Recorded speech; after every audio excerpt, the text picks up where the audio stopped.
You can't not like. Yeah, you have to. Guess what, guys? Least favorite. Personal favorite. You fucker. You fucker. God damn it. God damn it. All right, this is getting exciting Already?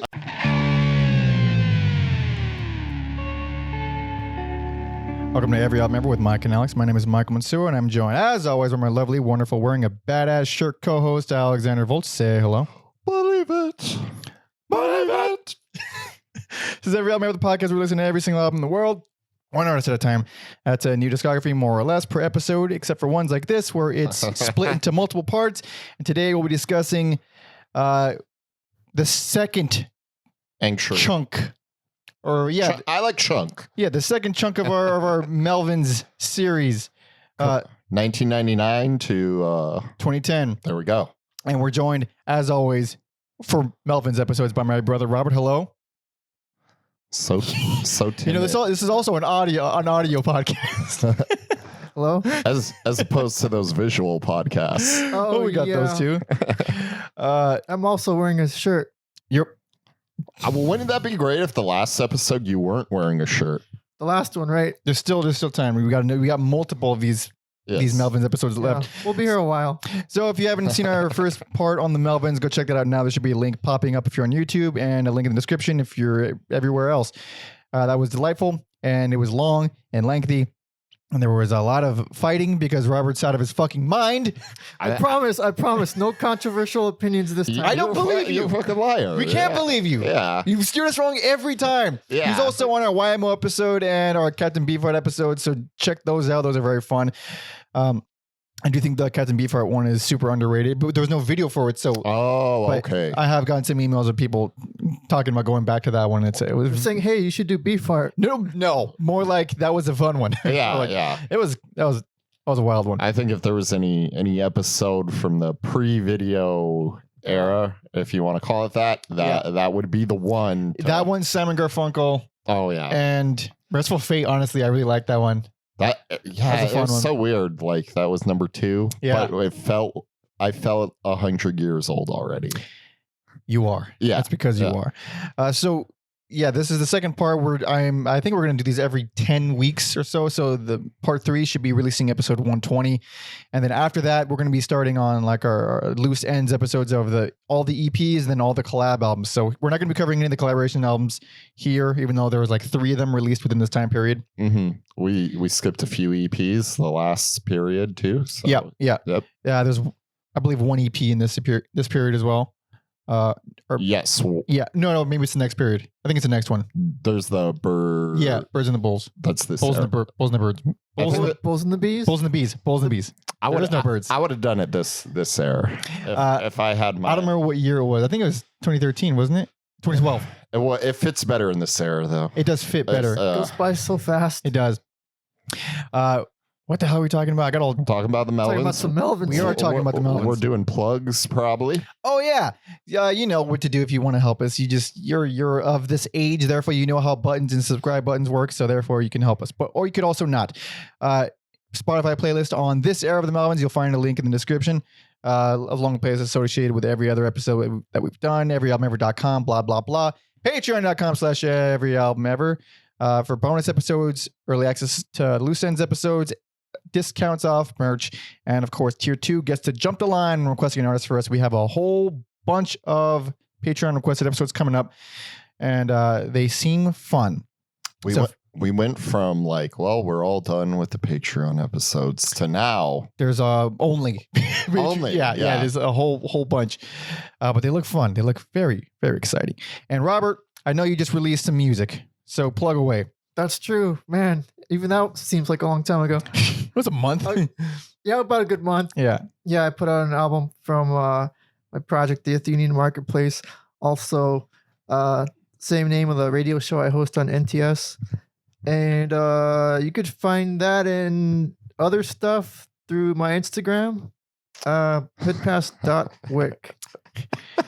You got that? Sorry, I'm not going to start ripping on it. Was it HOODPASS.WIC? Yes. Yeah. Hell yeah. You'll find links to all those stuff in the description as well. Check all that stuff. It's wacky, crazy electronic shit. So please. I'm trying to weed out the trap normies for my audience. So if you like the Melvins, please help. Trap normies. You have trap normies in your audience. Infested. Invested? Infested. Oh, infested. Oh my God. How? That's one way to look at it. Why? Long story. Okay. Oh, we could do an episode on it. No. Yeah, we don't. If it's a long story, we don't got time for it. This is going to be a lengthy episode. So check all that out. And I think that's about it for now. So, okay, 1999 to 2010. There's going to be 8 albums total. My God. Okay, so where did we leave off? We left off with Honky. Oh, that's right. Last episode. Yes. Which I think me and you found surprisingly delightful. I had no idea. I'd never heard it before. Yeah. I didn't like it either. You hated it. You remember that? Remember how you hated it, Robert? But he loves And Stag. you got so mad. but he loves Stag. And Loves Stag. Well, I think, it's not my personal favorite. Right. Yeah. I think you.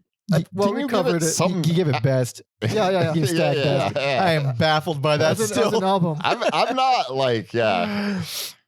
That's wild. I can only hope for. Well, I feel like this era it's less capable of hot takes just because of this. It's just so goddamn consistent. This is more like 2 different eras that lasted kind of. They were short. Yeah, one era was literally like a year long. So Yes. 2 different lineups in this one, right? Yeah. But one of them was like their most famous lineup, kind of. I love that. I guess Which one's their most famous lineup? The Big Business lineup, Really? Robert. How is it not? How is it not the most famous lineup? I don't know. I thought that's. Do they have a famous lineup? They're not a famous band, to be fair. I guess if you want to get technical about it, when they were on Atlantic, that's probably like the most like prolific they've been. Well, that's not true. One album we're going to talk about today made I believe it made it on the Billboard. Oh yeah. So also I said that like an old person. On the Billboard. When you just put the in front of things that don't have it. But like I think if you're like fans though, the Big Business era, that was blessed to witness that era, or that's how I feel. Like, yeah, I feel so grateful that I at least saw them once with that lineup. It was only once, but this is so good. You got like every era. Every era you could ask for with that lineup, and it was fucking 2 drummers, and it sounded amazing and beefy.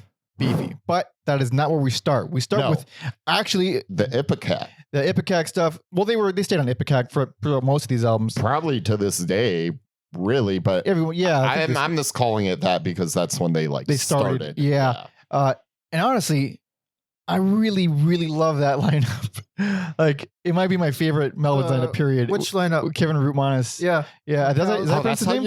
I think it's how you pronounce his name. Rutmanis? I don't know. Rutmanis? I don't know. Rutmanis. I don't know. My brain just goes Rutmanis. I have to know. I have to know. I have to like look at it. Well, anyways, he played with the Cows. Sure did. And so this lineup kind of has like slide bass stuff on it. Yeah. He's one of the most underrated bass players. I fucking love him. I couldn't believe when I was reading his Wikipedia, his brother was one of the original members from the Jayhawks. Whoa, that's or no, he wasn't his brother. It was the Cows. He was in the Cows with one of the original drummers for the Jayhawks. What is his name? Norm Rogers. So like, I like one Jayhawks album a whole bunch. It's mad gay. It's so wimpy. It's pretty and it's nice and it's dad rock, except in the 90s. And thinking of the fucking Cows having something in common with that band, like, it's the funnest thing to me. Yeah. It's sometimes you get those weird connections, or like unrelated, but this like I think like Thundercat was in Suicidal Tendencies for a hot second. Oh, that is weird. That is wild. That band did way too many things mostly existing, although the Few first of it actually music. well, they have 2 I think really good albums, and the rest I can kind of. And I think they took like how long between albums? I don't know. It was long. It was a long time. I think hardcore was passe by the time they released the second album. Yeah. I don't even think the second album was hardcore. It was like moved on to this weird, like shitty metal kind of thing. Man, we're just talking shit about suicidal now. Yeah. We're gonna get shot, dude. You guys did. I think we gotta review the albums now. Especially in this part of town. I'm not. Nope. Yeah. Boy. So let's see. Yeah, like I said, 8 albums that we're going to be covering now. First one 99, last one 2010. We kind of keep repeating that. But you might as well jump into it. Let's do it. Here we go. This is 1999's, well, the beginning of the trilogy. This is 1999's The Maggot.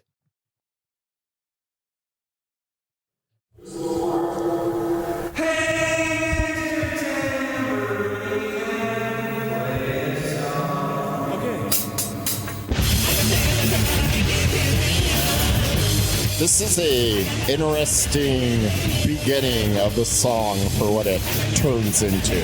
Oh yeah.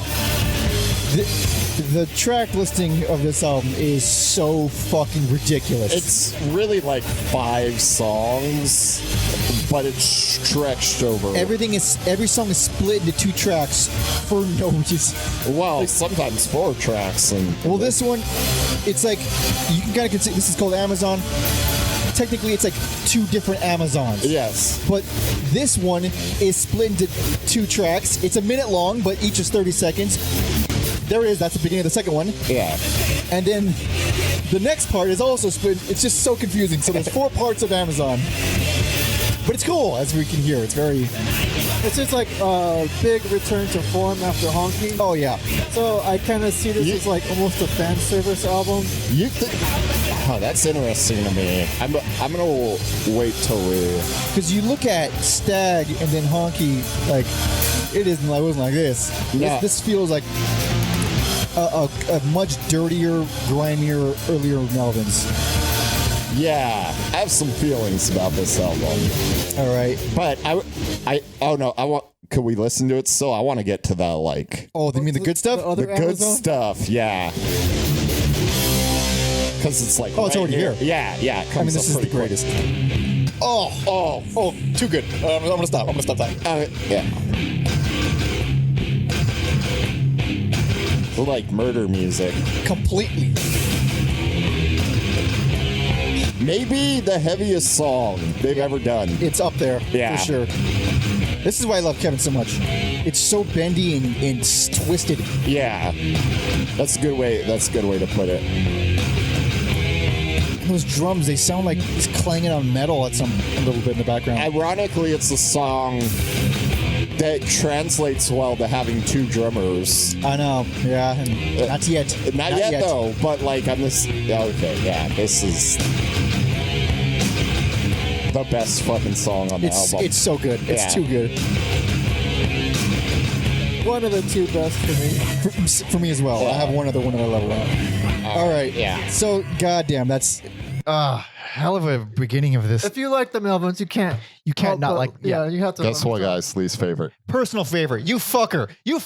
God damn it. God damn it. All right, this is getting exciting. Already? Come on, man. It feels like... It doesn't feel like fully fleshed out songs to me. They're not. No. Yeah, they feel more like ideas or like demos. And like... After that, I think the rest is just not very memorable for me. Judy has the best bass line in the world. Is that the other song that you love? No. Which is it? The last one. See how pretty, see how... That's my least favorite, but I can see how Dude, pretty, that's how the- smart you that's what you like- think it is. Yeah. I would... Sorry, that was bad. Yeah. No, it's good. The other song... That's when you really like hear the slide bass. I think that's when Kevin really kind of comes through. That song, I think, starts out as one of their best sludge songs, period, and then it just goes on way too long. And in all fairness, I kind of feel that about the album in general. Yeah. Some of it just kind of drags a little bit more. Some days it's like, some days it doesn't bother me. I don't know. It just I found back and forth on it. Same with me. I found myself going back to it in liking pretty much everything on here, even the Fleetwood Mac cover. Dude, I think that's like one of the like coolest songs ever because the Fleetwood Mac version, the Judas Priest version, and the Melvins version are all so different.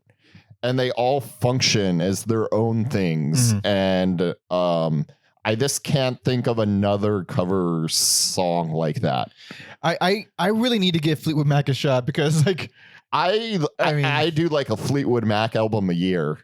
I've like over the past few years, slowly, just slowly getting not like not on purpose, but it's just like kind of happened. It's one of those bands that people claim as like one of the greatest ever, and then I keep hearing songs written by members. I'm like, oh shit, that's really fucking good. God damn it.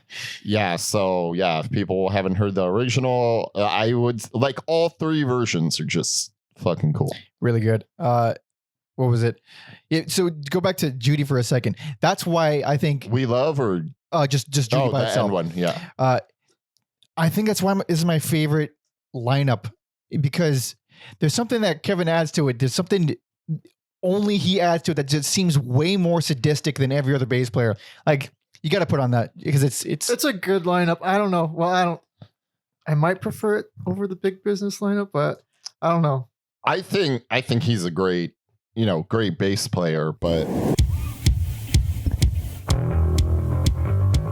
yeah. Fuck. Yeah, nothing on this album makes me feel like what you go like fuck, except like outside of Amazon.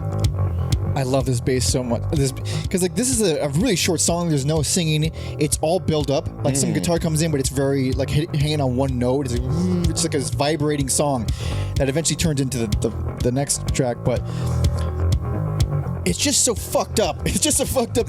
I want to watch someone getting murdered to that song. Yeah, like it fits perfectly. It's interesting how this is called like a trilogy, and I think that word is kind of loaded. When people hear trilogy, you think like epic in scope, but if anything, this is them like being pretty experimental, not in the offensive way. Not in a free jazz kind of way. Yeah. Or that fucking Noise album they made that Robert thinks is funny. Prick. There it is. That hot garbage. You don't even bother to remember the name. I know. I didn't. I couldn't forget if I tried. Remember, it's called Kurt Cobain. Oh, that's Kurt right. Cobain, yeah. So like the trilogy is them just experimenting, but in ways like what if we did an album like this kind of thing? It's just like what if so this is the this least, is like what if we did a really Melvins album? Yeah, this is the least experimental in that sense because it's just so much of Melvins in here. Like a lot of the riffs are very much like they kind of remind me of like the Honey Bucket template, which they never really revisited, and then they're just like busting it out like a lot on this one. That's a good point. I didn't even think of that. That's exactly it because half the album is twisted, slower, heavier shit like driving. Yeah, like Amazon Part 2 or 3 and 4 rather. And then the other half is Honey Bucket style, fast, crazy stuff that's very like you play on your motorcycle kind of music. I don't know. Yeah. Aside from like aside from the cover, I mean. But yeah, I feel like the Melvins are really good at writing memorable riffs, and for me this ended up getting least because like it's not terrible, like it doesn't really stick with me the way other Melvins albums do. Well, I do get that. I ended up going personal favorite with it because I've listened to it too many times growing up. I have such fondness for it. And by the end of it, I appreciate that other stuff it was way better. Yeah. But I'm like, I can't not come back to this one all the time. I just fucking love it. Yeah, that's what personal favorite's for. It's all bias, baby. That's what it's all for. Bias. Yeah. Any final thoughts, Robert? Yeah, I just think it's funny that to me, this was the album they were like giving the fans what they want, but they got like least favorite from the fans. Yeah. Oh, shit. But I think it's time to move on to the second part of this whole trilogy. Same year, 1989's The Bootlicker. I think we should probably...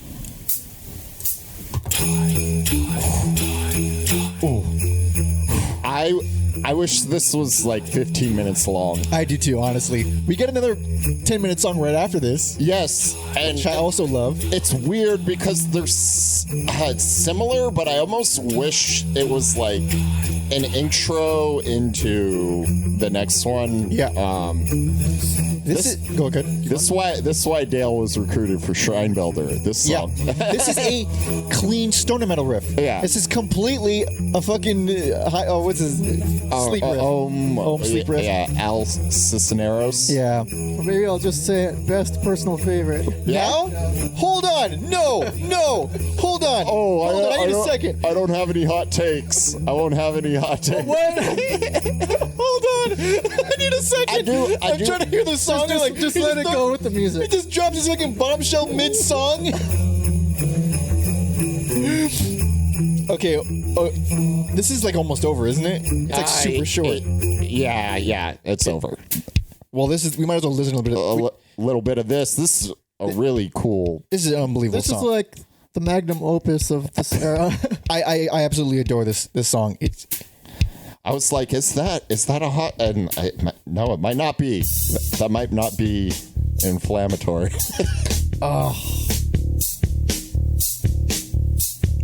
So Do I say now that I really love the lyrics on this song? Oh, is that what does it for you though? I just know. did they make you laugh, Robert? Did they make you laugh? Yes. Ever since I first heard it. So, as you all are hearing, if you've never heard of this album before, it is the Melvins without distortion. Yes, that's. They've never made an album like it before or since. They have not. So, yes, Robert, please repeat your outlandish statement that you just said during the Oh, song. okay. Best personal favorite. Really? Yeah. And I like this album a fucking lot. I'm do. so Which one confuses you? the fact that there's so many other things. there's so to many choose other from. amazing things that happen later on. Not that I don't Well- like this album, but Yeah, but we also have to give something a worst and least favorite, and that's also really tough. Like, Well, it's already going to be inflammatory. okay. So plead your explain case. it. Oh gosh, I mean,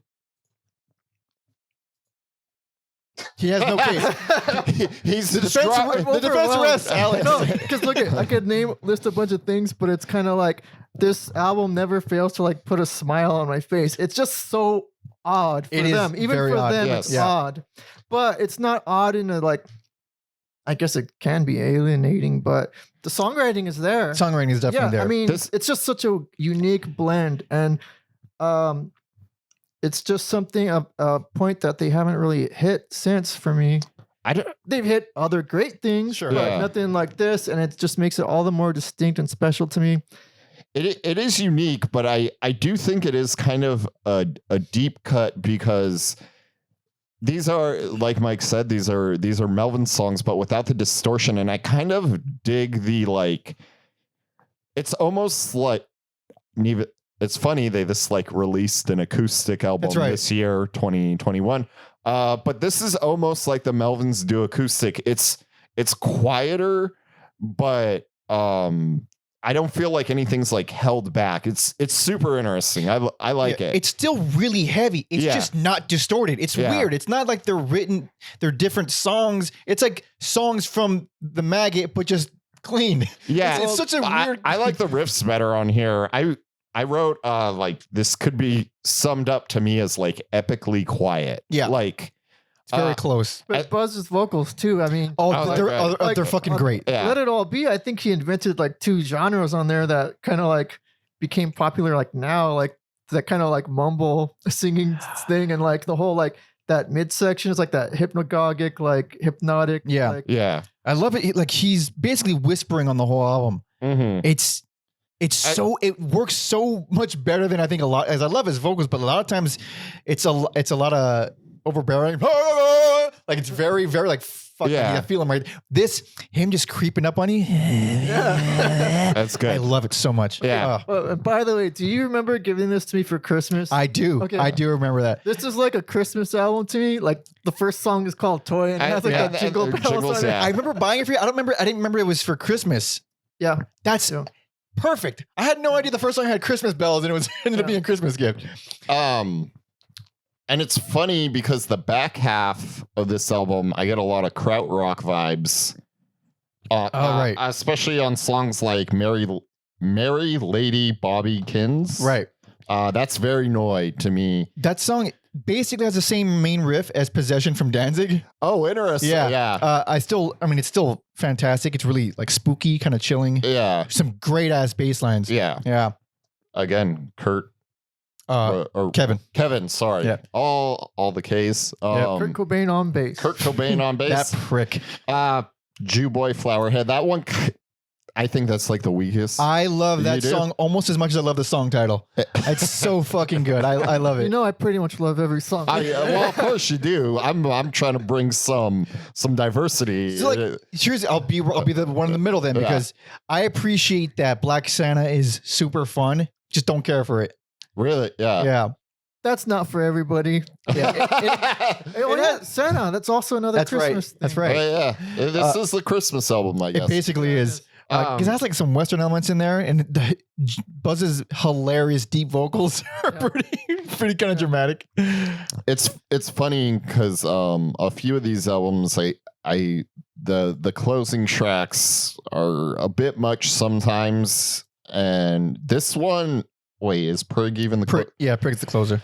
That one works for me for some reason. I didn't think it would, and then fucking 5 minutes in, it becomes a full Western country ballad type thing. Well, see, I like that part, and then I like the like electronic, like krautrock stuff. I mean, the stuff in the middle is Like just keep going. noise in the middle to break them up. But I think the like bookends of the like krautrock electronic stuff, and then the ballad are real good. Also with Lone Rose Holding Now, I don't love the song, but I do love the krautrocky synth noises. I don't know if it's a synth or a guitar. I can't really tell. They're like really weird, scary noises throughout it. Verse that they're like echoing. Yeah, that thing.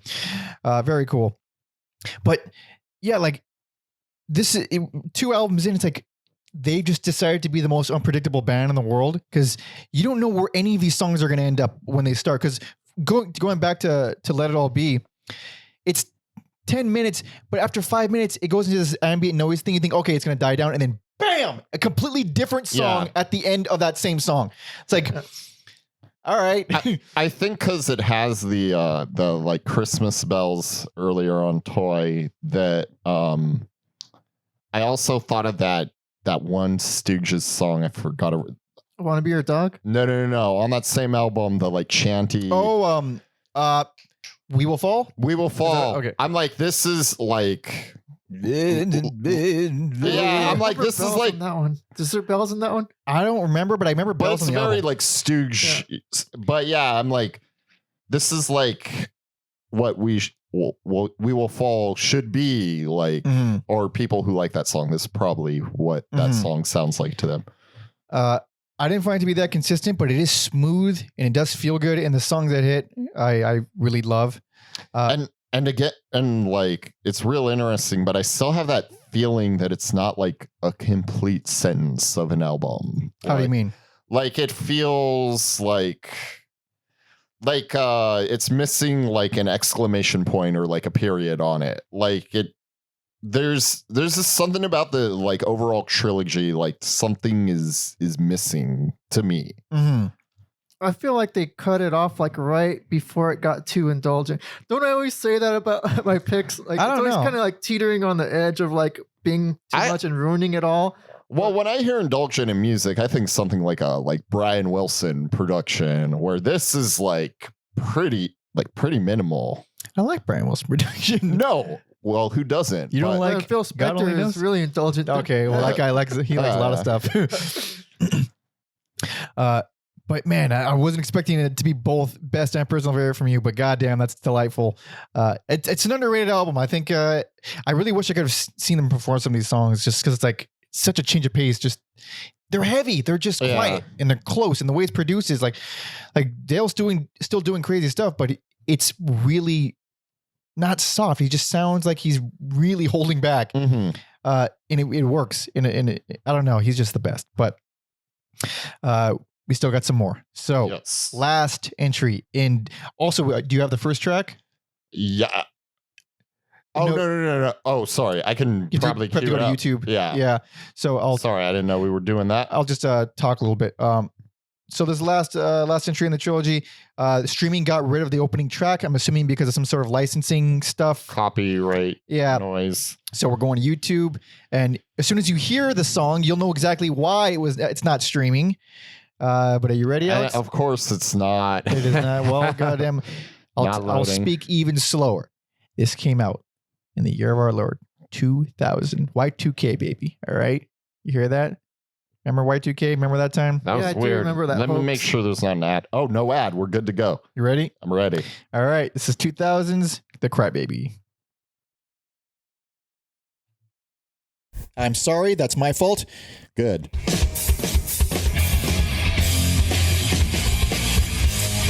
And they famously credited this to Leif Garrett instead of Kurt Cobain on the credits. Well, he's singing, right? Yeah. Oh, yeah. But I think they put like written by Leif Garrett. Yeah.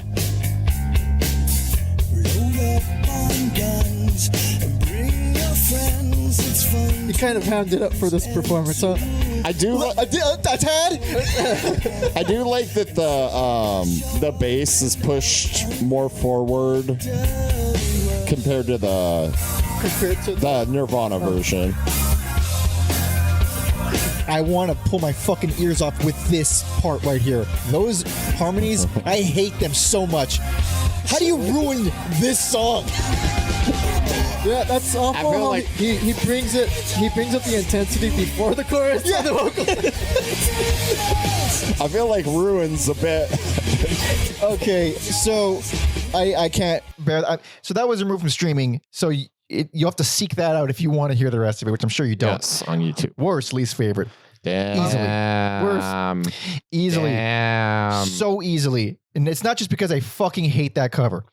It's also because I hate the cover of Blockbuster, because I love Blockbuster by the G.S. Lizard. It's a pretty funny cover. It's I a like funny it. cover. It's I not like a good it. cover. I think it's a great cover. I dig it. Have you heard the original? I like the bass on it. No. Okay, the original. Yeah. You wouldn't be saying that if you heard the original. It's a different song though. They mixed it up. It's not like a faithful cover. It's not. It's not. And David Yao is singing on this one, but the original is so fucking driving and heavy and brutal, and this is just like a goofball song. Also, like, there's this cool shit on here. There like, is. Like Rambling Man. It's brilliant. Rambling Man is brilliant. There's some really good stuff on here, and it's actually kind of impressive if you think about it. It really is. But for me, it just goes on a little too long. Yep. I don't really feel like listening to it from beginning to end. Moon Pie was like, that probably shouldn't be on here. That's a bit much, especially because like the man with the laughing hand is dead is really big that and one's drawn out, and they would rework it. So we should probably explain a little bit what this album is. It's basically a guest/covers album. The Melvins, more this album than anything I've ever heard from them. They basically abandoned their musical identity and just made every guest shine. And it's like every guest makes like it. Huh? I like it. I'm saying like every song, whoever's guesting on there, they're like, it's your song. I feel like they had that conversation because Ramblin' Man is just a Hank Williams song. Yes. Right? Well, and it's but really good. But they did Okie from Stogie too. And that's the Merle Haggard song. yes. I hate it. I fucking hate it. I like it. I think it's like I like the country ones just because you could like put that on and in front of some people and just say, "Hey, this is the Melvins." That's what I would do with Ramblin' Man. Yeah. All the time.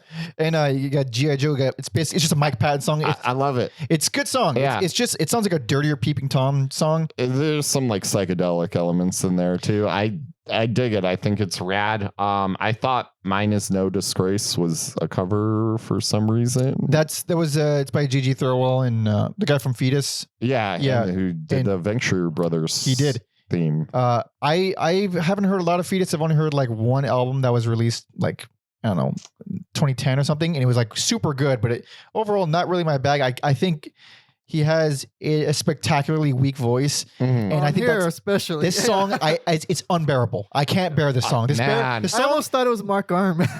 really? Yeah. Oh, I like his voice. Man, Well, I do too, but I wasn't expecting There's this humor, for this album. This wasn't meant to be humorous, but with Mark Arm, there's that little sneering humor. He's to very it. sneery. But yeah. but like on this, it's not meant to be funny. He's so sincere. He's trying his damnedest. I just hate his fucking voice. And it's so goddamn long. It's so long. Works for me.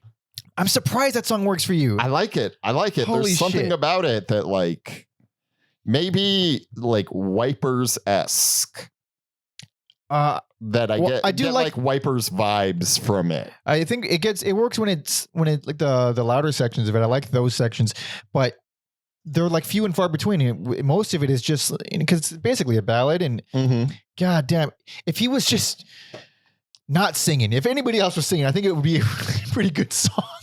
Wait, what do you think of Spineless? Spineless. I was pretty neutral about that song. I'm mad again because that's by Skeleton Key, and I really want to cover Skeleton Key because I fucking love them. Never heard of them.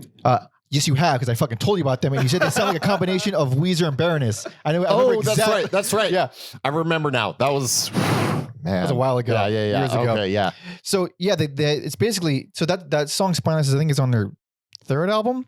And they have Eric Sanko from Skeleton Key is singing on there. I think he also has a weak voice. I never really liked his voice, but I still like the song. Damn, for guys who don't care about lyrics, you're really you don't care about lyrics, but the vocal performances. It's part of the song, baby. It's part of the music. Yeah, the lyrics on this aren't as good as the Bootlicker. Yeah. Well, there are also a lot of like written by other people, aren't they? Yeah, that was the and then of course I love Divorced. That one's good. That one's real good. It's exactly what as advertised. It sounds like the Melvins and Tool. Yeah. And you get Danny Carey and Dale doing their thing, and it's fucking awesome. Tool produced it, right? I think they perform because I was checking it out, and it just says they produced it. There's like no. I thought Maynard was singing because maybe it didn't credit them as performers on at least on Wikipedia. Well, even if they don't, there's Tool-ish. It is it's for sure Tool-ish, and it's 14 minutes. But I think like the second best song. I think "Man with the Laughing Hand Is Dead" is my favorite song, but second favorite is "Divorced." Yeah, and I like that song. I forget what fucking Senile Animal song they reworked it as, but I like the like different take that they have the common riff, but like you get the lady vocals on here. And, it's cool. Both times around is what I'm getting at. I take it back. Ramblin' Man's my favorite song on here, and then the other two are second and third. Her name is Bliss Blood. Bliss Blood, that's right.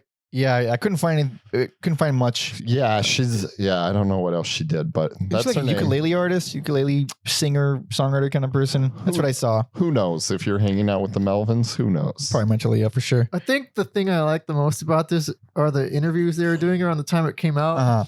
I think they're on this one radio station, and the guy at the station was asking them, how did you guys link up with Leif Garrett to do the Smells Like Teen Spirit? Like, did his agency like contact you or whatever? And like Buzz is just like, agency, and he just started laughing. Yeah, they made it sound like they just found him off the street. And coming to do the song. Honestly, what's he been doing lately? Come on, it's Leif Garrett. Yeah. Also, like, I feel like people forget, like, the Melvins. They know Rush, they know Kiss. Well, I don't know if they're like friends, but they've like played with those bands, and like they've opened up for like big fucking bands. So Leif Garrett's really not. Like you said, what else is that dude doing? Was he like a child actor? What is he known for? Other than I think I looked it up once and then forgot. It couldn't have been That's that just great. one of those names where you're like, oh yeah, fucking Leif Garrett. I can't. I mean, as much as I like some of the songs on here a lot, I could never really excuse listening to the rest to hear them. I looked up a picture of him. Also, my mind is blown twice. So I was gonna say one thing.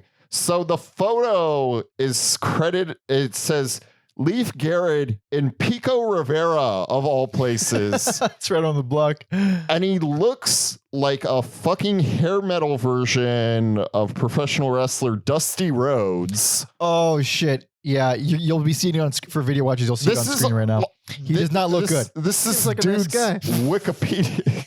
he might be a nice guy, but yeah, he was a teen idol. It's easy to be nice when you're high on coke all the time. That's what he looks like. Just form a Nirvana cover band with him. What the fuck was he doing in Pico Rivera? I don't know. Getting that Visiting bandana Mike probably. Probably, huh? He's visiting Mike Watt. Mike Watt. That's San Pedro. Oh yeah. two. Close enough. No. Very far. One has water. One needs One is water. like. One's inland. Yeah. And yeah. I just remember the times I've been to Pico Rivera now. Oh, it's not very interesting. It's not really a good known place. for anything. It's got just, nothing. Yeah. It's got a Chili's that I've been to. I don't even know what's that. I just know it's there. It's there. It's got a Walmart, Wendy's. Love me some Wendy's. So, Robert, final thoughts. Yeah, even though I gave this a worst, it's still kind of begrudgingly, it still hurts to give a worst to a Melvins album. Yeah. And I want to give props to like all the work that they put in it. It's a pretty. It's impressive lineup. Yeah. Still, check it out. I mean, I don't know. There's some worthwhile stuff on there. And also, like, again, with the completely unpredictable, like, they have a trilogy, and the last one is a bunch of guest artists, and it sounds nothing like the Melvins, and it's like a band that has absolutely no ego. Like, just take the band for a whole album. Yeah, I think that's like been that's their MO until the day they stop. Like, oh god, I love them so much. Yeah. But my worst and least favorite, Robert's worst. I am interested. Well, we got one transition album before the next big lineup. So this is 2001's Electroretard. I'll skip this shit. Oh, that's right. Fans of the podcast will. This, and I think I said it on the Wipers, this was like my intro to the Wipers. Same. This is the first time I ever heard this song. And pretty like, they don't change it too much. It's a faithful cover. Yes. But it's a strong cover. It's really weird because it's a straight cover, but I still like it. I love it. Oh, yeah. I usually hate straight covers. Me too. Yeah, I think we're all in the same camp here.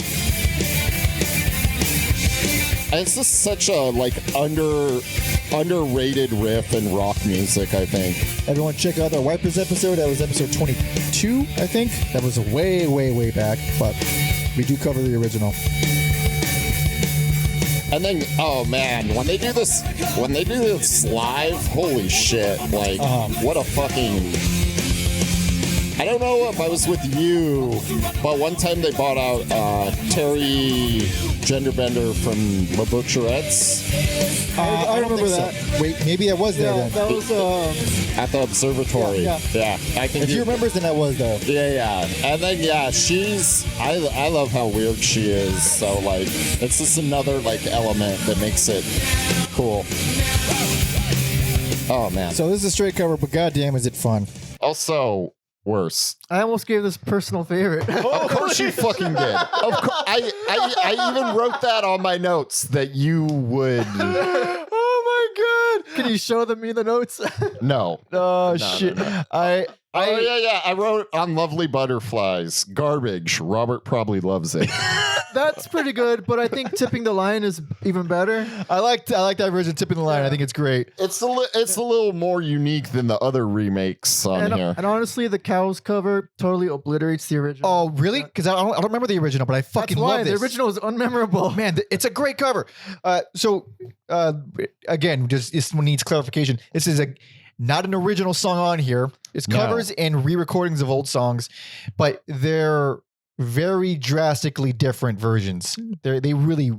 It's like the weirdest remix album in a way. Yeah. I think that remix is oddly more appropriate because they're different, but not different enough for me. Well, Glee Porch Treatments is really different. That one's wildly different. Yeah. It is goofy. Yeah.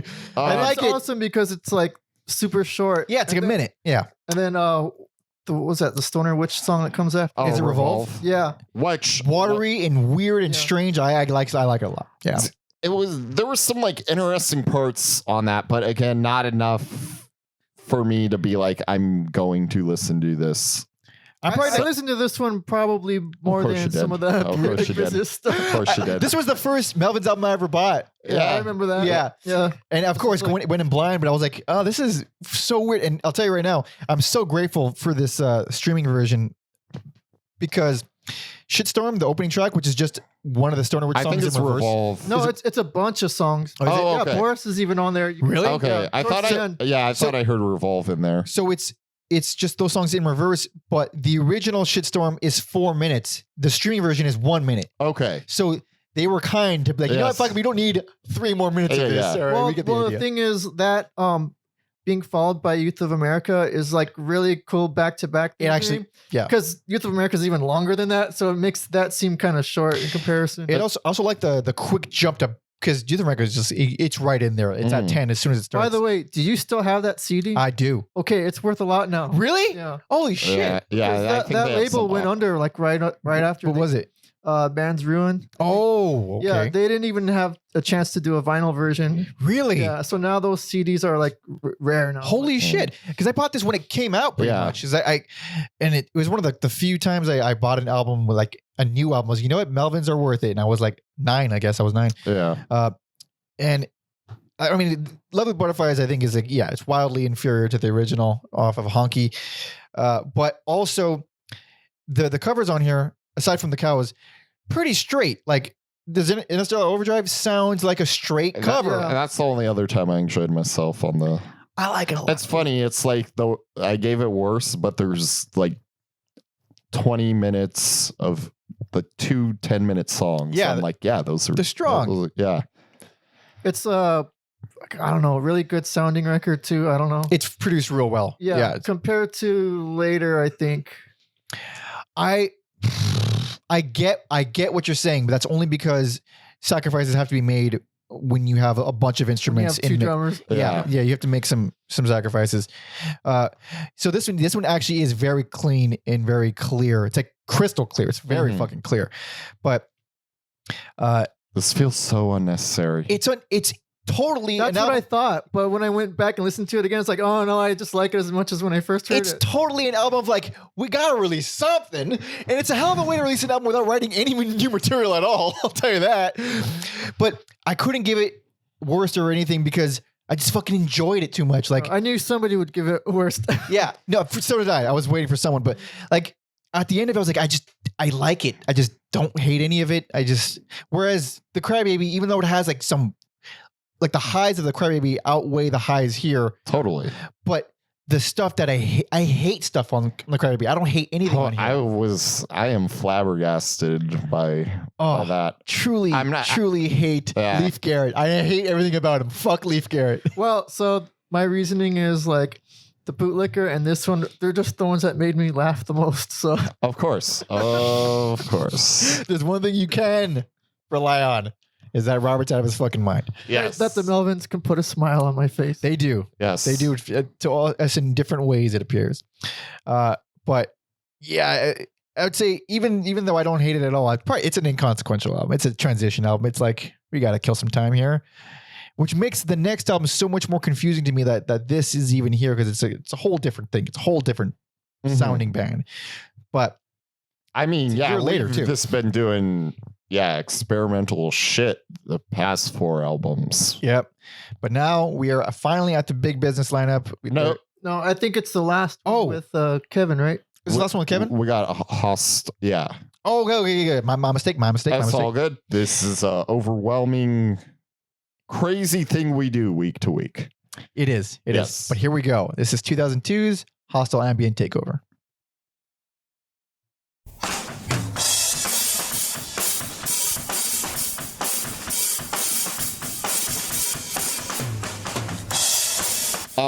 Because they have such like a huge discography, this is an album I've neglected, and it's Same. I like it I after. probably will still. You're still gonna neglect it. You That's not true, but maybe. There we go. There we go.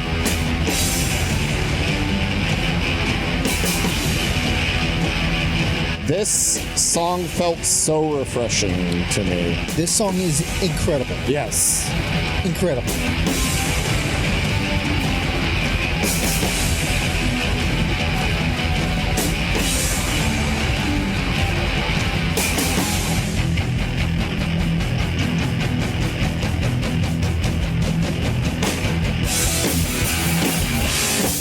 We're back to Melvin's riffs.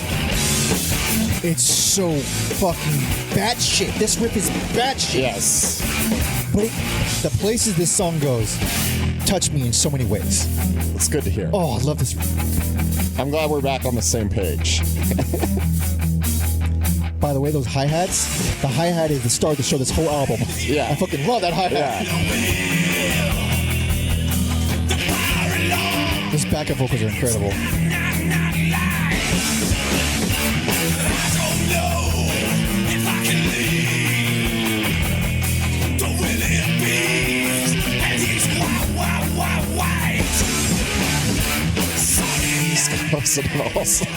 Huh? No. This is a long song. It's a long song, yeah. But it goes so many different places, so I want to get to tackle as much of it as possible. So fucking good. Like the power is back on this album. Oh yeah.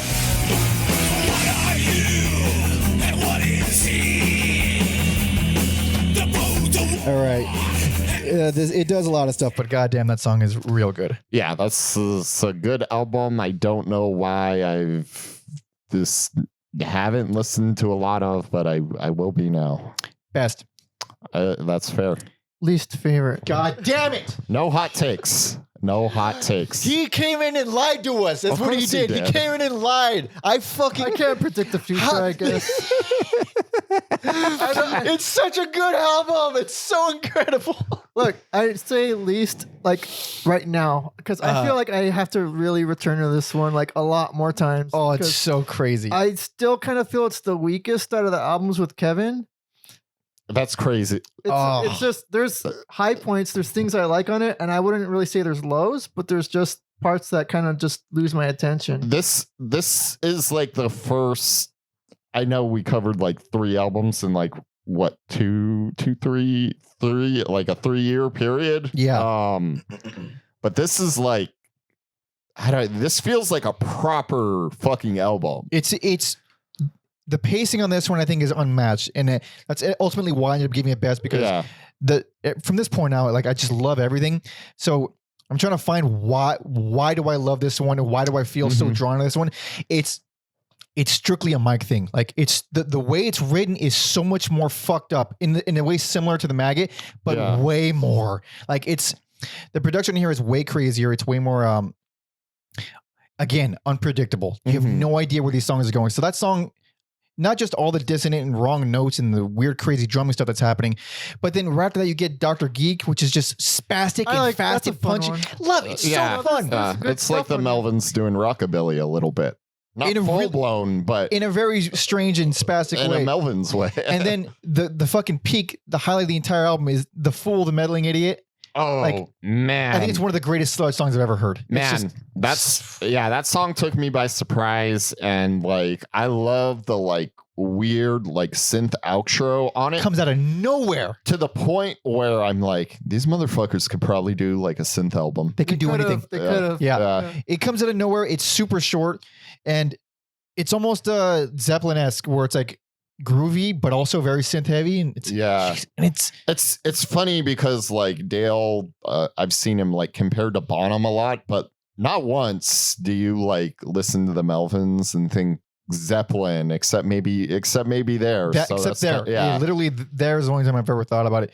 But going back to what I said about the hi-hats in the first big chunk of the Full Meddling Idiot, most of what Dale is doing is just hitting hi-hats, but it's done in a way that's so fucking Dale, where it's like, I don't know why that works. Like a single, like I said, I ranted about before, with a single tom hit changes everything. Go ahead. I feel like that idea is like introduced on this album, and he fucking runs with it on other albums we're going to talk about. But. This is like Dale is. I've always said that Dale is like the fucking star of the Melvins, but here I feel like it really shines a lot.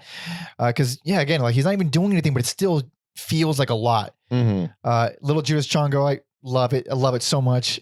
God damn. And then Foaming is man. Love it. I don't know who's doing like those creepy vocals on there. There's like one part where they have like these like not like high pitch, but more like high pitch than Buzz, obviously. I don't know. It's got to be Buzz. Yeah, or maybe it's Dale. Dale does, maybe dabbles a little bit in singing. So yeah, it's just like, man. What? And that song is another example of why I love Kevin so much. Like those bass lines, it's just so paranoid. And he adds this really, like I keep saying, this really mad element to the band. And this album is just like it's just the fucking best. I fucking love it so much. I think the one that really kind of stuck with me the most is like the closing song. Of course. It's my least favorite song of the album. I knew that. Yeah. And it's a good song. It's just a lot of it. The vocals come in after 10 minutes, I believe. It's a 15 minutes, 14-minute song. It's long. It kind of feels like a holdover of like Moon Pie was a bit much. This is a bit much. It's a bit much, but at that point, the rest of it, because like I keep like jumping around a lot, but the pacing of this one, it's for one, there's only like 7 songs or whatever. I think 7, and 7 songs. So each one has a very distinct personality. That's obviously completely different than the song before it. So, it's not a long album. It tackles all these different kind of crazy moods. It goes fast when you just had a long slow one. It goes slow after you just had a fast one. It's never boring. Everything about it is fresh. And the only drawback is literally the 15-minute closer. But at that point, like I said, it just tackled everything. It scratched every itch. Yeah. It checked every box. It has everything I love on it. I remember hearing this one years ago and loving it, but it's been a long time since I heard it again. I think because it's like tacked on with that like trilogy era in a way, and I just not a huge fan of it, obviously. So I just kind of thought it was like more of the experimental stuff, and it is in a way, but more Melvins. It feels more of like the beginning of the next. It does. It does. Yeah, it does. But so it doesn't quite go all the way for me. Maybe because I'm comparing it to the ones that came after. Yeah, maybe. It definitely does feel more like the later albums, the ones after this than the ones before. But the writing is a lot more sadistic. It's a lot darker of an album. I feel like where they start going a little bit groovier and a little bit more hooky. Yes. Here is just fucked up. Yes, this felt like a proper follow up to Stag or Honky. Or no, not even Honky, because Honky's still like that was pretty experimental. Yeah. I don't know. They're all over the place. Yeah. But I love it. It's my best. Robert, why is your least favorite? Why? Well, I kind of explained it a little earlier. But why again? I'm mad at you. I did say, like, as of right now, I did like it more like the last time I heard it, but it just didn't stick with me as much. I mean, and my reasoning is if I can give worst to the Crybaby, then I guess I can still say least favorite. I mean, it's not the worst. I mean, it's probably the one I'm going to return to the least, but I mean, I think it deserves more listens. At least the Fool the Meddling Idiot. At least that one. No, I like that one. That's the thing. There's only like a handful of songs that I like, and the rest is kind of just like I forget about it. That's all right. So I can't rate it that highly as an album. Well, this is why we do the podcast. Yeah. God damn it. But now we're on to the big ol' hoobla gibla, whatever that means. So, you ready? Yes. Here we go. This is 2006's A Senile Animal.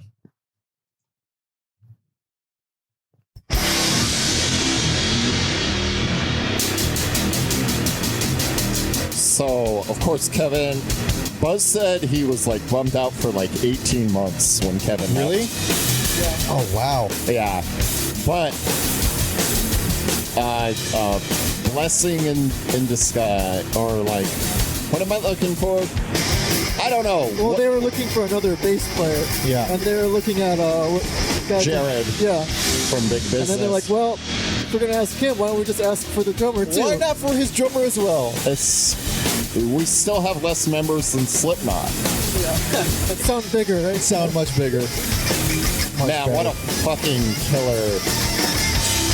This song is pretty fucking amazing.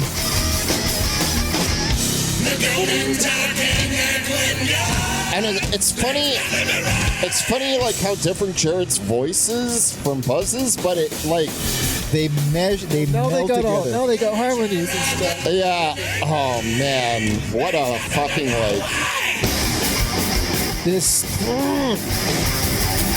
There's those hi hats. Yep.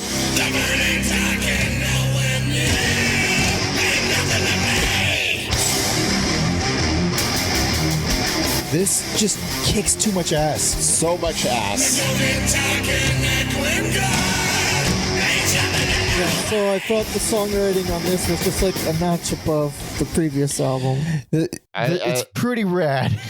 Let me tell you how much I like it best. I had a Best. I was waiting for it.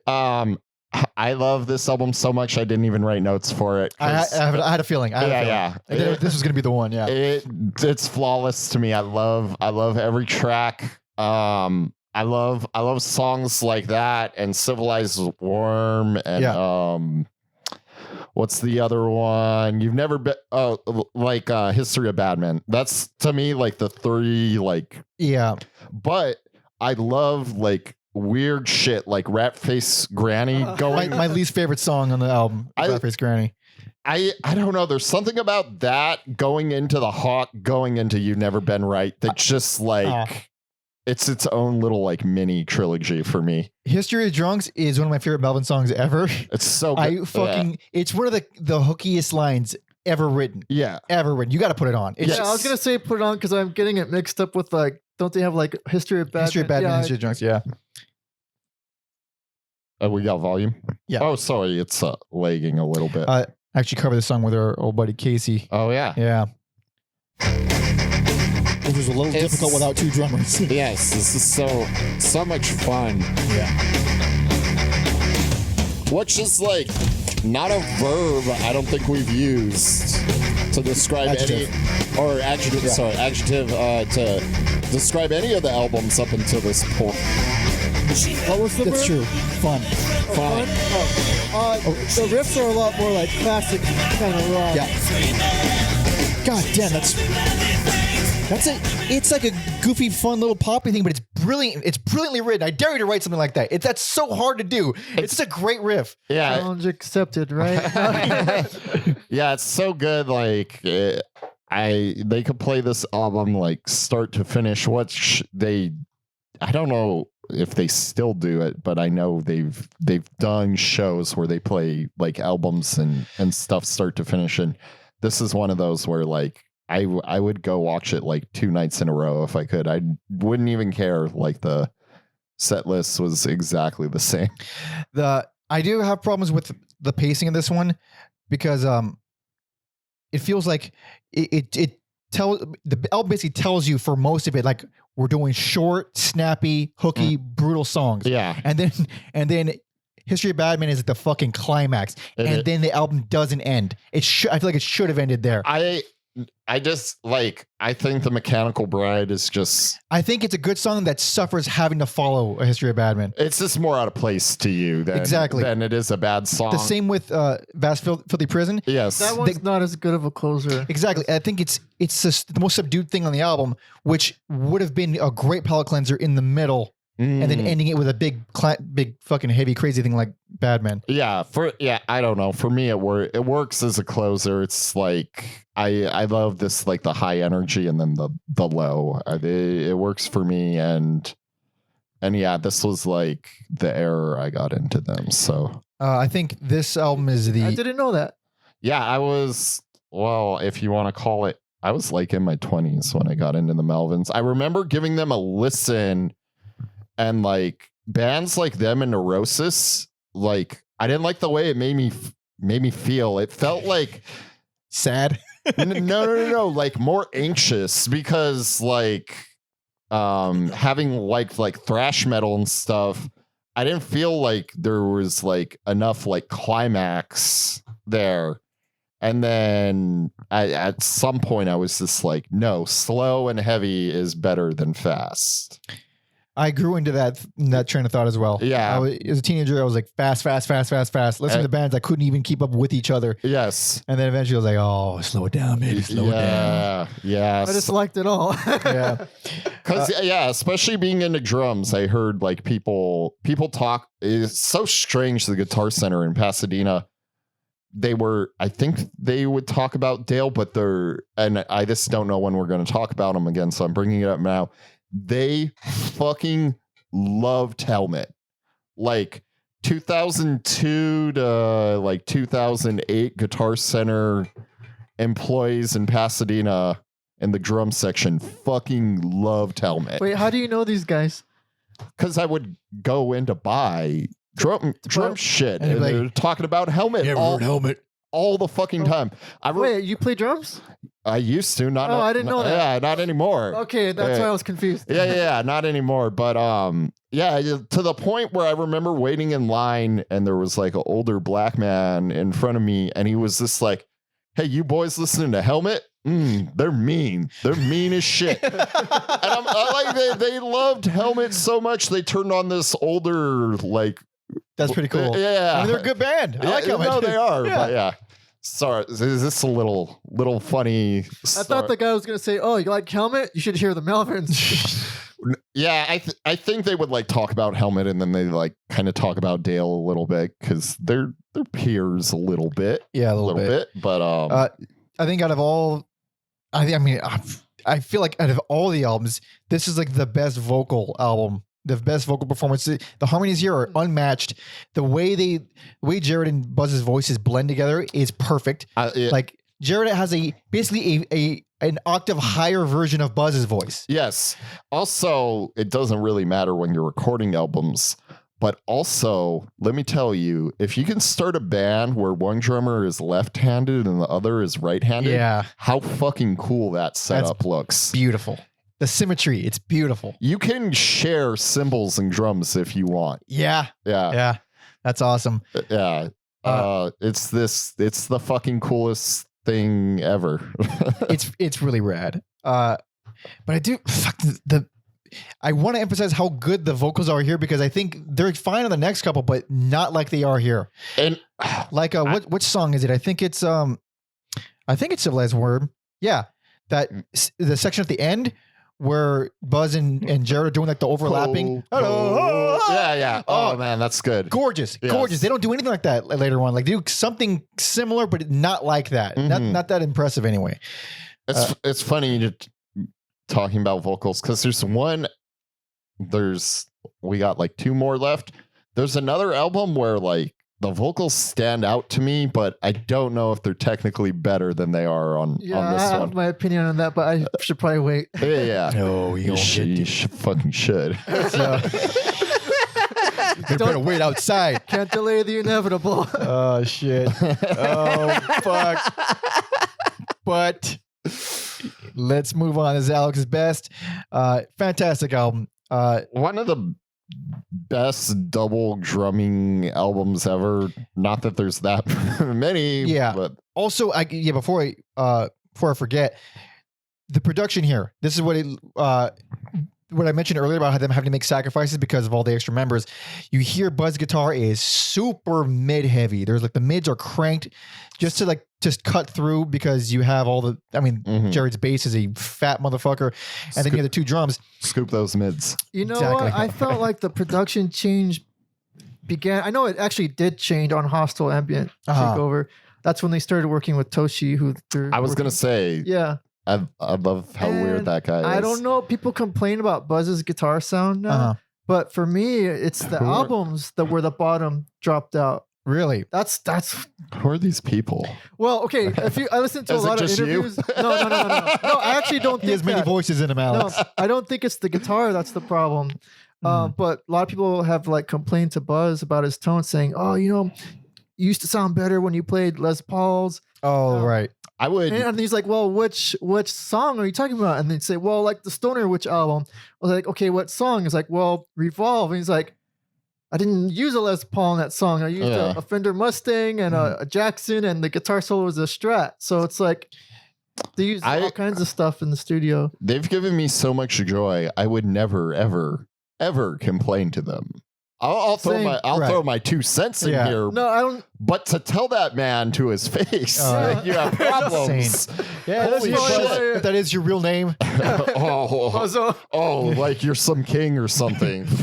But last thing about the production on this one specifically, I think the drums are mixed the best out of all the Big Business era albums, because like you really feel the 2 distinct drum sets. Obviously, when during like the full songs, they kind of bleed together a little bit, but specifically when they do the solo stuff, there's like a lot of drum solo stuff. You can tell there's 2 fucking guys doing that, and they're panned really well. It's a very wide mix, and I think it's done well. Except for buzz guitar is extremely mid heavy, but that seems like a compromise that had to be made. But here we go, moving on to 2008's Nude with Boots.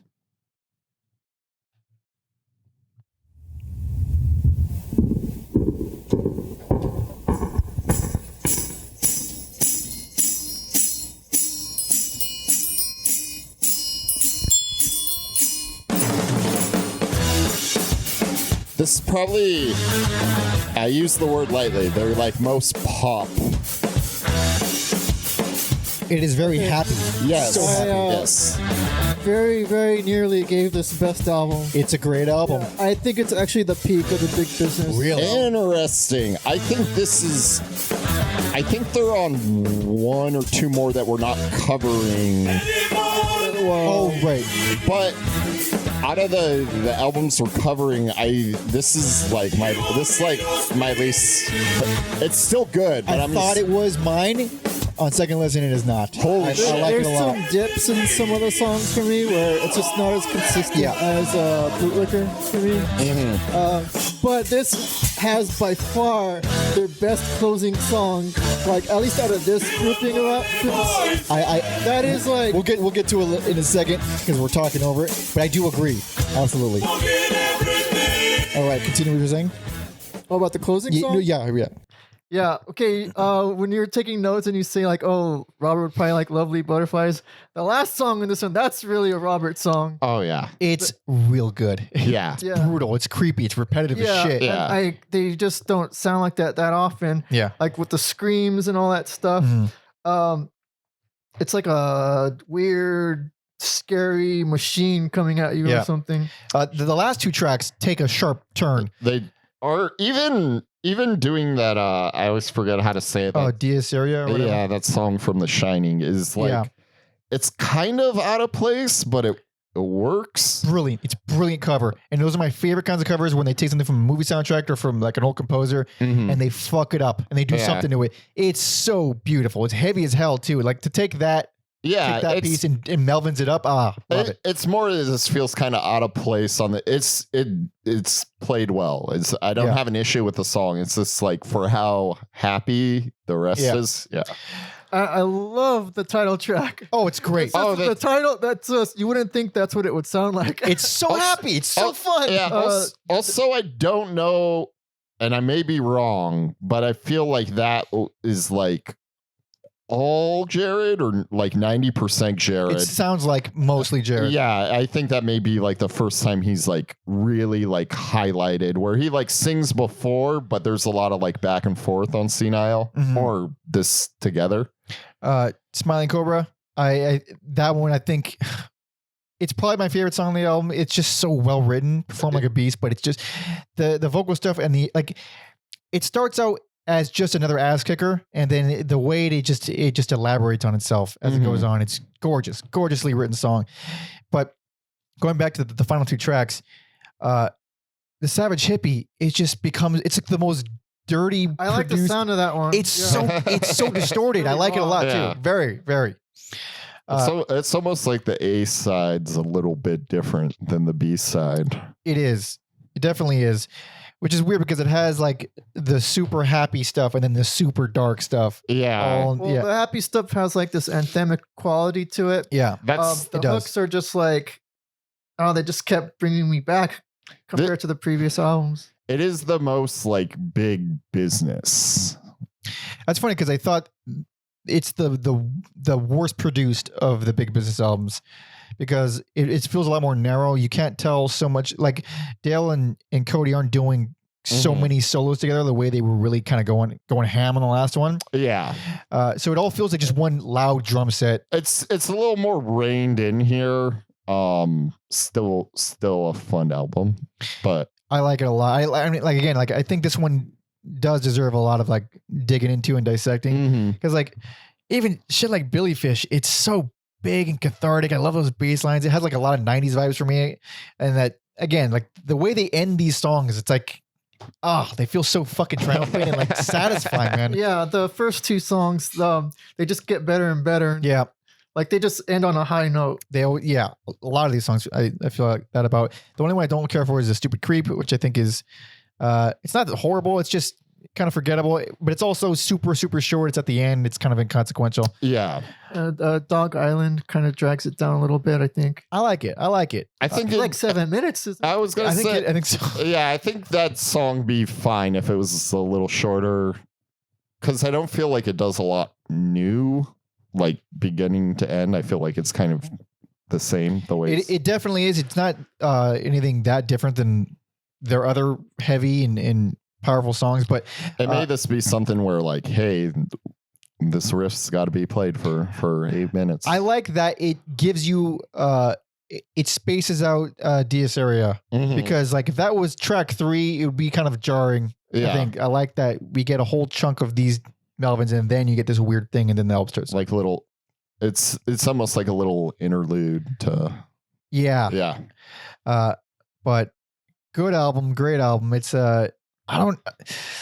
it's so hard to summarize these albums as like what is this thing in the context of the big business album, because like the first one is like a really hard rock kind of in spirit. Sure. And this one, it's just weird. This is like the it's one of the weirdest, most digestible albums. I think this was the one that like got like tracked on Billboard. I thought it was the next one. Okay. Yeah. My bad. I think this one is harder to define and it's probably less memorable. That's why I think it needs more listens, but I think the writing is just as strong as anything else. Whereas the next one I think is going to be pretty easy to explain. And if y'all are ready, I'm for ready. the next one. Here we are, our last one, everybody. Ooh, it's been a big one, but we're here. This is 2010's The Bride Screamed Murder. That's my bad. Sorry.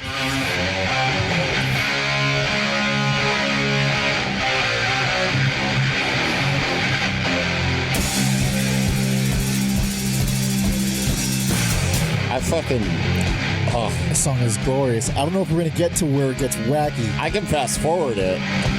Let's just listen. Let's just marinate in it. Not hi-hats, but like trashy cymbals. I do like the production of this one more than the last one. You start to feel the separation more.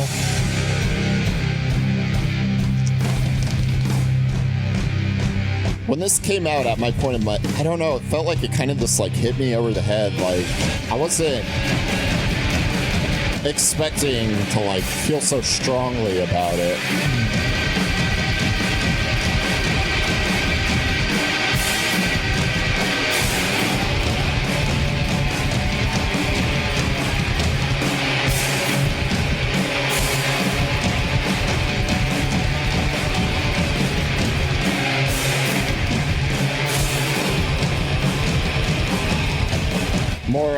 More double drum focus. That drum, now I could see where they had like a real Public Image Limited influence. Oh, interesting. Flowers of Romance, that album. Oh yeah. They specifically said that, and I heard that right there, like in the drum. Oh man, I haven't heard. I think I only heard the album once, long time ago. I was gonna say something, but we might do that. That band. So. We got requested for them. Run me. In the dirt, run me. What the fuck? I love it. It's so goofy. They took like this military chant and like Full call response military vocals. like threw these like Melvin drums on it, and it's just, yeah, it's just perfect. What a crazy opener.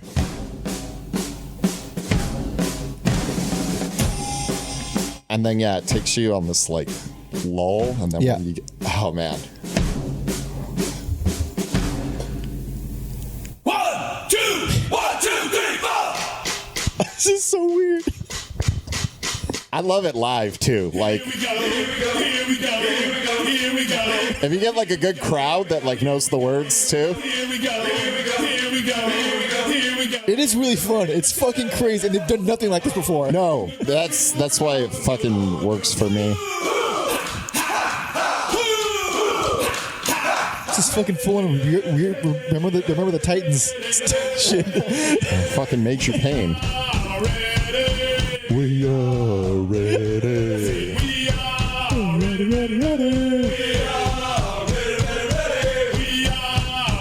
All right, I think we listened to like 4 minutes of that song. Oh man, it felt like a second personal favorite.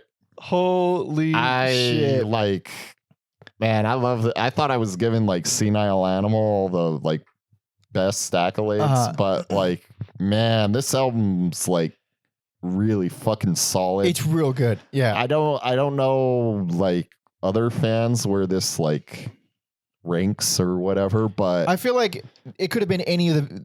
There's a case for every one of the big business albums for being best, and this one was like the only thing that kept me from giving this any kind of best because it was close. The cover of My Generation, it's I could take it or leave it. I like it. It's definitely different. Yeah, they definitely made it theirs, which I appreciate. But it is really long. The second half, I think, rules though. Okay, it works for me. I think it's a cool cover, but the other cover on this album, which also introduced me to one of the greatest movies ever. It's called PG on here, but that stands for Peggy Gordon. Oh. And then he did that because he watched The Proposition. Oh, right. And they do a version of that in there, and he bought the soundtrack and it wasn't on there, and he's like, what the fucking fuck? I need like a version I can listen to. So they covered it. That's a good ass song. I like how they ended the album with that. Robert, thoughts?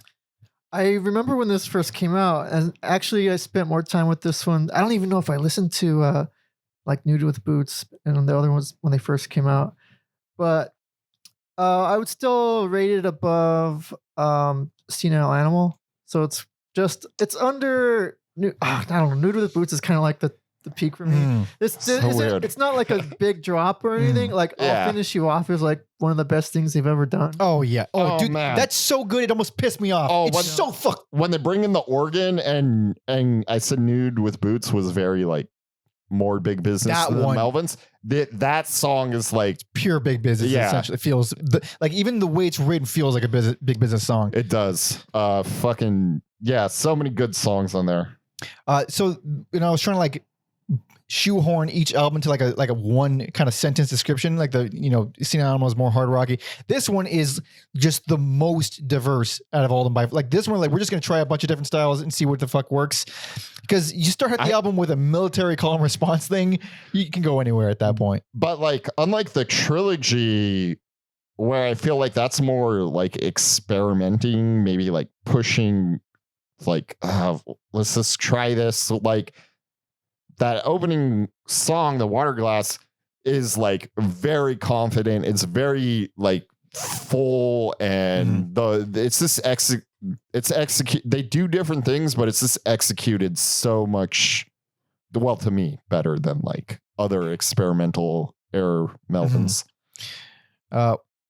What I mean, there's no real. I mean, like I said, the only thing I don't like is the My Generation cover. But even then, like, I couldn't explain why this wouldn't be a best album, like, because they're all just that good. The only thing that's what one thing I didn't know was that the only thing you can predict about the Melvins is that it's gonna be great, because like it sounds super biased and like simpy, but God, it's just always different. It's always completely unexpected. I keep saying that, but fuck, dude. This is a crazy album. I like the way this album feels, though. Like it feels maybe good. I like the flow of it, probably. Even Even like the like free jazz thing they do. Oh right, which song? Is it I forget. in I think it's a Hospital Up. yeah, it's Hospital Up. Even like it's weird. It's arguably filler, but it works in the context of the album. And I think especially after Electric Flower is just so goddamn epic that like that works as like a good little Electric Flower, I think, was one of my weaker ones. really. Yeah. This is much like Senile Animal. It's hard for like I think most tracks on here are just I mean, it's not bad anyway. It's just this one is harder to pick apart problems with the pacing because each song is so insanely different that it's not you're not really focused on how it flows so much because it's so unpredictable. Whereas the other ones were a little bit more samey, especially a Senile Animal, where it's like those songs were very similar to each other. So this is like, and especially you get like the little kind of fun, silly stuff in between songs, like some of the voices. I forget which songs, but there's like the free jazz thing is one thing, but there's like little things in between tracks. they do the like my generation, That and then they shit, don't yeah. even play the fucking Yeah, that's right. Yeah. Oh man.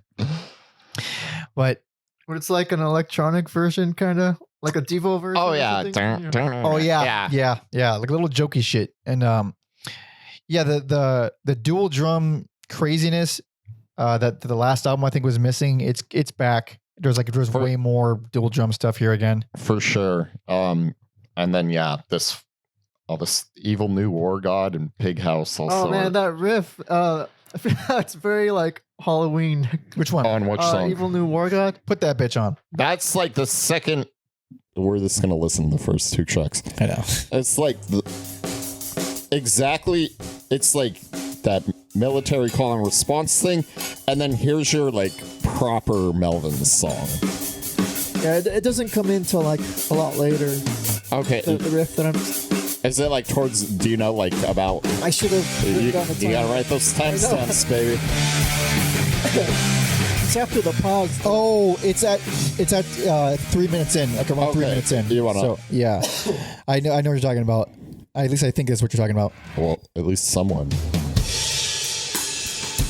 Yeah. this is Oh it. yeah. It's so rad. It's one of the biggest riffs they've ever done. Exactly. It's so brutal and comes out of nowhere.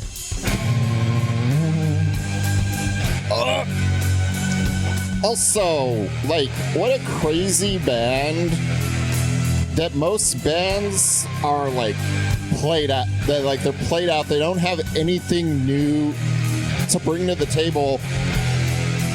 And the Melvins are just so good at it. I wasn't even gonna say that right now, but like we're listening to like anomalies here. Yeah. That they're still this fucking good at this point. It doesn't make any sense that it's like especially when you watch interviews with them and you see them as guys, like they're like the most regular dudes, and they clearly like we just make music, we put out records, and we just hang out. Yeah. But that's no one could do that. Like everyone wants to be able to stay fresh and interesting and keep writing something that's not been written by them before, but they're the only ones who can do it. I don't get it. I don't know. It's just, I remember when they became like one of my favorite bands because I think the first thing I saw them do, they did Lysol and Eggnog. That was like my first concert. And then I saw them do like a few other albums, and I realized it's very rare. I'm like, no other band could do this where they're like, we're only going to play new stuff. We're only going to play new stuff. And the fans are happy either way. yeah. The fans are happy either way. Where like the Rolling Stones, if they don't play Satisfaction, people are going to be fucking. No, if they don't play Start Me Up. Yeah. Oh, You get what I'm saying? They have their hits where the Melvins could this be like. Oh, by the way, have you heard Buzz's story about seeing the Rolling Stones? No, I no. remember I might have told that on an old episode at some point, but go ahead. Well, just that it was one of the worst shows he's ever seen. I bet it fucking was. That it sounded like the sound was just so bad. It sounded like a airplane or something. Oh, wow. And it was like he'd be trying to listen, like, wait, what is this? What song is this? It all sounded the same. Yeah. But then he'd realize, oh wait, it's that song. But by the time he realized that, it was over. Yeah. Jesus Christ. That's all. Yeah. Thinking about that, you're saying it doesn't matter if it plays older new songs, people are still happy. Every band, even bands that aren't super long standing or famous, they always have like The ones- all right, we end it with this one because never with the Melvins. They do it. They've always just done whatever the hell they want. It's so funny. Even like a band like Mastodon, where maybe I'm just like a super fan too, where like I genuinely like don't care what they play when I see them live, but it's like As long as it's not that one. Was it once around the sun? Once more around the sun. Yeah. But it's like even Mastodon, it's like we gotta play Blood and Thunder. I've seen them 3 times. Never seen them play that song. Insane. Yep. I Not once. swear they played it at Not the once. Palladium when we They went. sure didn't. I was like, really? Huh? And that was the second time I saw them. I was like, 2 times it really? And the third time was at the Greek. I was like, no fucking way they're not gonna. And they didn't. I feel like when they open up, that's a little bit different. I'm gonna look up those set lists. Not that I don't believe you, but I like. Yeah. It's just like every time I see them, I just like have memories. Because the first time I saw them was at Amoeba, and it's like, that doesn't. They were playing stuff off the new album. Yeah, well, they played a couple stuff from the first one, but I was like, yeah, okay. I think they played Mother Puncher. That's right. It was just Mother Puncher. That's right. What a delightful. I know. Here's a question. Yeah. You guys have seen Boris, right? Yes. So what song did they close? I don't remember. I don't even remember. Yeah. Really? It was the last song on Pink. Was it just Oh, yeah. Okay. That seems to fit like what you're talking about, like the that's the one. The one song. But Mhm. yeah, we digress. That was that's a fun band to watch. But I don't remember where I saw them, but the place was not equipped for Was them. it the El Rey? No, it was in downtown, but it was ear piercing. Like it was mixed pretty badly. It was kind of painful, but good band, fun show. You know those guitars that are like double guitar? Yeah, the ones with the 12-string neck on it. or bass neck. Oh yeah, no, Or I think it's could a bass and a guitar. That yeah, That just seems like it would just destroy your back. that's just yeah. I just wanted to quote The Simpsons when they get oil money and people are requesting things and they get to auto and he's like, you know those guitars that are like double guitars. God damn it. So I guess that's recap. Yeah, recap. So yeah, this was a fuck, man. I did Flew not. by. Yeah, I don't feel fatigued and dead inside like when we did Like the first time. No. The first We did Danzig. I think Mike and I even talked about that where we're like, when we're like scheduling, it's like, well, the Melvins is a lot, but it doesn't feel like work. Yeah. Yeah. I was listening to a lot of new stuff that I'd never heard before during these past couple of weeks, and I would listen to the Melvins as like a break from the new stuff, the palate cleanser, even though I had to take notes on it. Yeah. But yeah, let's recap. Let's recap. Robert, what you got? I got the Bootlicker best personal favorite, the Crybaby worst, and Hostile Ambient Takeover least favorite. Out of your goddamn mind, Alex. The Maggot least favorite. Out of your goddamn mind, Alex. Electroretard worse. Senile Animal best, and then the Bride Scream Murder personal favorite. The Maggot, personal favorite. All right. Hostile Ambient Takeover. Wait, did I mean? Nope. Crybaby worst. Crybaby worst and least favorite because of covers and because of Leif Garrett. Don't ever bring up his name around me ever again. Leif Garrett. God damn it. Live in Pico Rivera. And Hostile Ambient Takeover best because god damn it, it is where's Kevin now? He did Tomahawk around the same time I period. saw him live. Really? He has a band called Hepa-Titus. Oh, that's right. It's a Hepa like dash or slash Titus. Yeah. I saw him on Halloween. How are they? Really heavy, really loud. Really? Really loud. I wasn't As they expecting should that. be. Yeah. I'm curious now because I really like that guy. I like the way he moves his knees on stage. Kind of spacey. Yeah. Spacey, fuzzy, like really. Yeah. As much as I love Trevor Dunn from Bungle, I liked Kevin in Tomahawk. I was bummed when he left. Yeah. But anyway. Always sad to see. Always sad when the bass players leave. Or not sad at all. And then they one of the two. bring someone else in and you're just like, oh, it's fine. It's cool. It's fine. It's cool. All right. Thank you all so much for listening and watching. This has been a delightful one. I can't wait till the third part. and then the EP part, and then the collab album. There's gonna be a lot of Melvin stuff. This is gonna be the Melvins channel. I'm glad that the first time we went nuts with one gigantic discography, we chose them. We'll like a year will have passed, and then we'll be on to the next anniversary episode or whatever you want to call them. Something like that. Yeah. So if you want to support us and help us out, do all the things, and you can subscribe, and you can sell friends and whatever, or you can not. Don't really care. But thanks for hanging out anyway. You can follow me on Instagram, Twitch, and Twitter, and all that bullshit at Panda Monkey. You can follow Alex on Instagram at Mother Puncture, and Robert Hoodpass.wick. And be sure to check out his album. What is it called?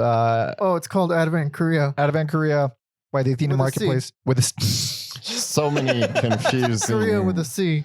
So it's many all part confusing. of the concept. Advent Korea with a C by the Athena Marketplace. You'll find a link in the description, and you'll find links to everything we do in the description. And Patreon.com. Last plug of the day. Patreon.com/everyalbumever. Bonus episodes, early access to certain episodes, discounts off merch, and of course, Tier 2 gets to jump the line when requesting an artist for us, so we actually get to your request. We have a gajillion lined up, but we only have 1 day a week to actually record these. So it's if you want. And let's see. I think that's about it. So final song. Are we rotating, or are we just giving it to Robert every time? I think we should rotate. We got 3. We're doing 3 parts. Then Robert got it last time. Then you ain't giving it to me this time. I don't. I'm starting the rotation now, though. So I'm doing it this time, and the next time. Wait, no. Don't you dare. Don't you dare take 2. Yeah, you didn't say last time. Man, I don't. Well, do you guys have songs You want to rock, picked paper? I have one that I want, but You want to rock, paper, scissors for it? 3 rock, paper, scissors? 3? Okay.